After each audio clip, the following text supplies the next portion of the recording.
Welcome to this tutorial on Microsoft Lists. My name's Scott and today I'm going to be showing you how you can get the most from Microsoft Lists by creating a brand new list, storing data in there for one of our projects. We're also going to be looking at additional columns, so any specific information you additionally want to collect we're also going to be covering off. How we can also slice and dice the data for better reporting for you and your team. How you can share your report with others, and importantly, how we can automate certain parts of your Microsoft List data to be notified when certain things change. So that's what we're covering today, and by the end of it, I'm hoping you can dive into Microsoft Lists and do this for yourself on the next project or piece of work you need to get this working for. So let's head into Lists. So let's get started with Microsoft Lists. To do that, we'll head over to office.com and we'll go to our app launcher in the left hand side, also known as the waffle. We can select that button and then open Lists. Now then, when lists appear, we have a few options. We can easily go back to one of our recent lists I've worked with by selecting it from the UI here. For example, my TikTok content scheduler, I can quickly open and look at all of the data and begin making changes or edits to that data. Very easy to do by one single interface. But if we head back and we have a look at our option for a new list, we also have a few options here as well. Now the first option we have is a blank list, and a blank list will create a blank list as it says with no additional columns, so you can define the columns and the data schema to meet your own specific requirements. From existing list is an interesting option that allows you to copy the columns, views and formatting from another list inside of one of your SharePoint sites or one of the lists that you've already created under your own My List section in OneDrive for Business.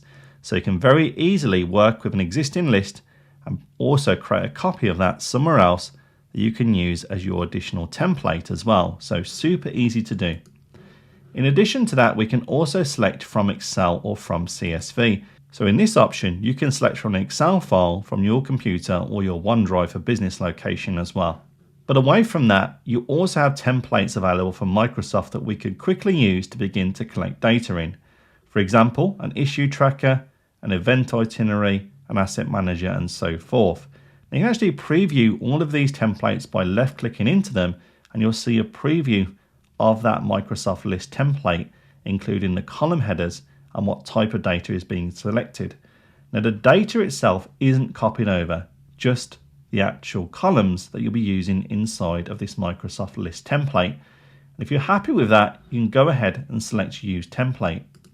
At this point, you can give your new Microsoft List a name of your choice. So I can update that information according to my own requirements, including the name, the description, the color for the icon, and also the icon itself. But super important to note is where we're going to be storing this list. Now by default, it will select My Lists, and My List is your actual OneDrive for Business location. That means this list is stored in that location and is only by default accessible to you. No one else in your team or your project team will be able to have access unless you optionally share with them later. Alternatively, if you do have a collaboration area like a SharePoint site or a Microsoft team, you can easily click in the drop down here and select that location. When you do so, the team members that have access to your SharePoint or Microsoft team will also be granted immediate access to your Microsoft List. So that's a great way to summarize the options available to you. But in this scenario and for today's tutorial, we're going to select My List to only store it in my OneDrive, but we're also going to show you how we can share that with select people a little later on in this video. When I'm ready, I can go to the Create button and it will now create our project issue tracker. So in our project issue tracker here, we have no data currently being stored, but we do have all of our columns. So I can now begin to collect my data by hitting to the New option in the top left. I can now begin creating a new item, so a new row in my table, and by filling in this online form here. And when you've done that, just go ahead to the top of the screen and then select Save, and our new row will be then added to our Microsoft List. You can see it very visually on the screen here. Now I can easily just left click and I can then open that item to be updated once again. I can make any changes by selecting one of the columns of data here, click into there, and then update it, and all of those changes are saved in real time. So a single change to a column will be saved back to your Microsoft List. As you can see, there is no save button on this form because that change is immediately made. Not only that, you can also add additional comments on the right hand side. When you added your comment, just click on the submit comment, and then again, people who have access to your Microsoft list will also be able to see all of those additional comments you've been added to this row in your table or your Microsoft list. I can then close that down. We can then have access to this row here. Now I can also add more by clicking new and add additional rows of data, which I'm now going to go ahead and do. And there we have it. We have additional data now stored in my project issue tracker. Now what I can also do here is begin to further filter the data. For example, I might only have an interest where the status of these tasks is either new or in progress. So I can easily click on the status column header and I can do a filter by and then select in progress or new and click apply. And here we now have our filtered data. Now you can begin to also add further filters by doing exactly the same in each different column header, but also you may want to save this so you can use this view in future to be able to have quick access to it to only view all those new or in progress statuses. Now to do that, you can head up to the top right of the screen under all items and you can select save view as. In here we can give it a name. I've now called it all in progress and new items, and I've made this a public view, so if I did want to share this with other people, they would also have access to this view as well. Go ahead and then click on save. We can now see in the top right, it now says all in progress and new items, but I could easily click into the drop down, move it back to all items, and then see the view we had originally. Now if I head back into that one to all in progress and new items, we now have quick access to that view. But we can also, by left clicking, set that current view as default. The next time I access my issue tracker, I'm going to get a view of all of those data points inside of this view to have quick access to it without having to click into different options. So I'm going to go ahead and select the set current view as default. The next time I browse to my project issue tracker, it will immediately go back to this view, having quick access to all of my new and in progress rows inside of my Microsoft list. But of course, it might be the case that you've got additional data you want to collect that the Microsoft template just couldn't give you out of the box. And we can easily add a new column here, much like we would do in Excel. So I can easily add a new column by going to add column on the right hand side and then selecting from one of our drop down options here. So I might have an interest in having a new choice column. So I can select choice, select next, and I can now create the name of the column. So this column will be where I'm going to report the issue to my management team. So I'm going to call the column something around that name, give it a description and add choice values relevant to those options. Now I've set some of that information in the create a column dialog here, but you'll also see the columns are a little bit different in colors with blue and green. So possibly yes would be green and then no could potentially be blue. So I can easily click on this little paint icon here and I can change the fill color. So here I'm going to mark yes as green and no I'm going to mark it as a light blue. In addition, I can also set the default value to no because I don't assume that I'm going to report everything to my management team as soon as I write it into my Microsoft list here. So I'm going to go ahead and then click on save. Now it says here it was created and I can actually see the column on the right hand side. By clicking in to my project budget data, I can also see at the bottom reported to management team as yes, no. So I can mark this as being reported to the project management team and then close down the row. But again, a question could then come up of, well, this data is quite important. I want to have quick visibility of it. I don't want it to appear all the way on the right hand side. And once again, we can just left click and hold. We actually drag this column across so it appears a little bit earlier inside of my data here. And once I've done that, that column ordering has been automatically set. So we can then see reporting manager and the other ones are currently blank. But again, I could update that by marking that yes or no where required. But we've now very simply created a Microsoft list. We've created additional columns and views to see the data. And we also did sorting and filtering of data as well. So it's super easy to use forms in this way. But how do we share our Microsoft list with other people? Currently, this is stored in my list and I want it to be accessible to other people inside of my project team. Well, I can head up to the top of the screen and select the share button. Now inside of the share dialog, you'll see here that it says people you specify can view, which is great if I wanted read-only access for specific people to have access to my issue tracker. But I would also like my project team to maintain the data that's been input into my issue tracker. So I can change this option, and I can actually change it to people you choose. And I can also then define under more settings what they can do. So can they edit the list, which means they can actually edit, remove items, columns or views. But I actually don't want them to do that. Instead, I just want them to be able to edit items. So edit, add or remove items inside of our Microsoft list. Remembering that items are effectively rows inside a Microsoft list. So I can select can edit items and click apply. Now I can define the people that I would like to have access to this in this way. Now I have two options in how I want to communicate this to them. I can have Microsoft send an email to them with a link to this project issue tracker, so I don't need to follow in making this change. Alternatively, I can copy the link and insert it into an email. I'm going to take the first option and I'm going to add into here Megan, who is one of my colleagues who works in marketing. I can then add a personalized message to Megan to let her know why she's been granted access to the project issue tracker and what she should also do moving forward. So once that's done, I can go ahead and click on send, and now the Microsoft email will be sent out to Megan with a link to that project issue tracker, and has also granted Megan access to make changes to the data available in this tracker here. What we'd also like to do as well is set up an automated email alert. So when something effectively is marked as a critical priority, I would like to be notified, as well as other people in the project, that has happened. Now I don't have to come in here every day and start looking at data to understand that, and have to do it on my own by sending the emails to the project team. Instead, we can go to the top of the screen and select automate, and under rules we can create a rule.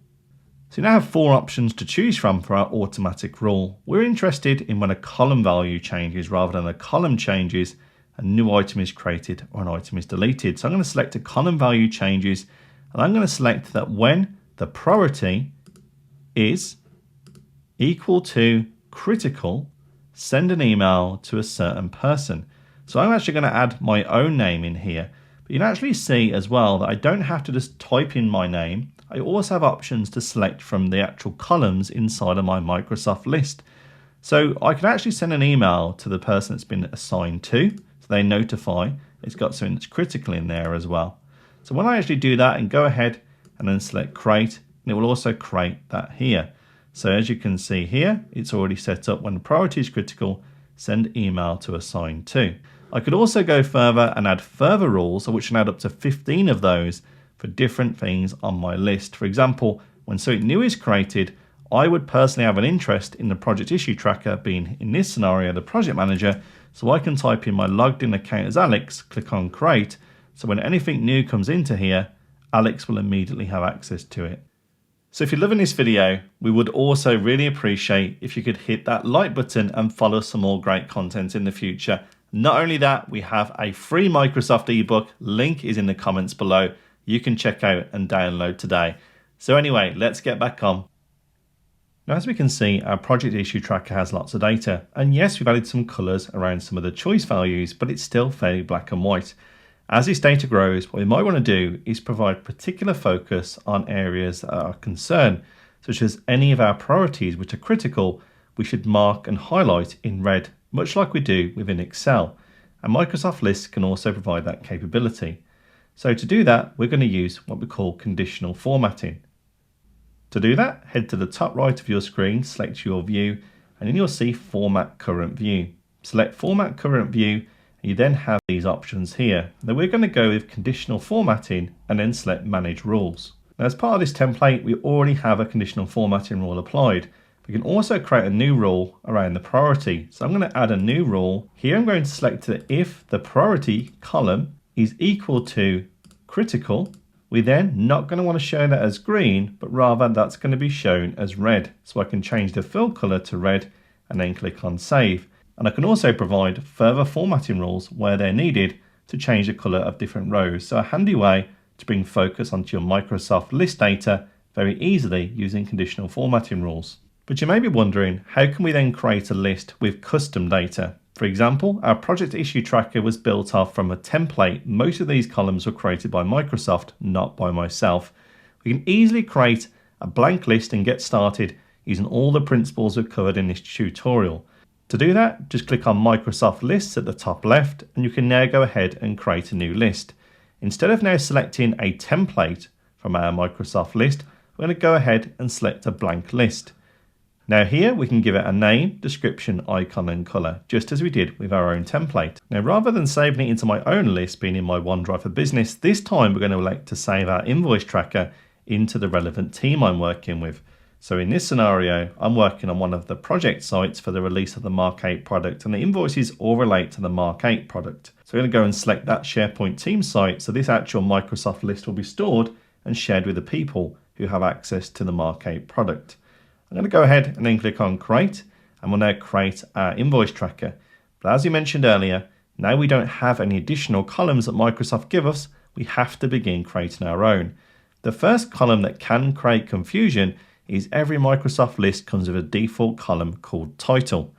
To change that, you can just click into the drop down and then you can go to column settings and select rename. And you can change that here. So I might call this invoice summary. Now using the logic we already covered in today's tutorial, we can easily add additional columns for things like the currency. So i.e. how much was this actually worth in terms of our invoice amount. By selecting currency, selecting next, we can give the relevant information in the column, including the column name, description, and the format, whether that's in dollars, pounds, or in any other financial currency.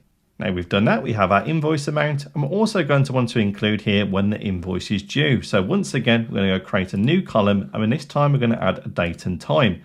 We're now going to select next, and this time we'll give it a name as when the due date, description, date and time, and so forth. Now we won't need to include the time, so I'll also mark that as no, just to ensure that's effectively not included in the report by default. And once we do that, we then have our list here. Now we can begin to effectively add invoices by clicking on the new item, and we can begin to add our invoice summary, invoice amount and due date.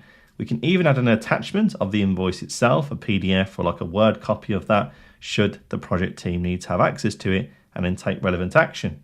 So I'm all set, we're going to go ahead and click save, and there we go. We're now tracking invoices using Microsoft Lists, which is a brand new list that we created right from scratch with those few additional columns. So whilst Microsoft Lists provides a list of all of our recent areas we've worked in, we also, of course, use Microsoft Teams as our main teamwork area. So do we want people to go to the browser and access Microsoft Lists just to get back to their data? Typically the answer is no. But I can easily embed one of our lists into a Microsoft team. So let's head into Microsoft Teams. So we handily have a Microsoft team for the release of the Mark 8 product. And what we can do is then effectively add a tab inside of our general channel here to add our invoice tracker so the team can keep an eye on it. Go up to the top of the screen, select add a tab, and then in the search box, just search for the word list. Then add the list app inside of your team, and then go ahead and click on save. Now this will also pick up any existing lists that exist in your SharePoint site, and you may remember when we created this list, we stored it inside of our SharePoint site. So we can select add an existing list, and we can now see at the bottom that invoice tracker. Just by left clicking on that invoice tracker, we'll now embed it for the team to have access to. And of course, in the same way we've seen in today's tutorial, we can click into those items and we can actually change them live on the screen, add any additional comments or look at attachments. So super easy to do by bringing your Microsoft List data into Microsoft Teams that you and your team have quick access to. And that's it. Super easy to use Microsoft Lists for a project of your choice. You can take all of today's lessons and apply it to your specific scenario that you want to get working with really easily. So we hope you liked this video. If you did, hit that like button, follow some more great content in the future, and we'll be seeing you in the next one.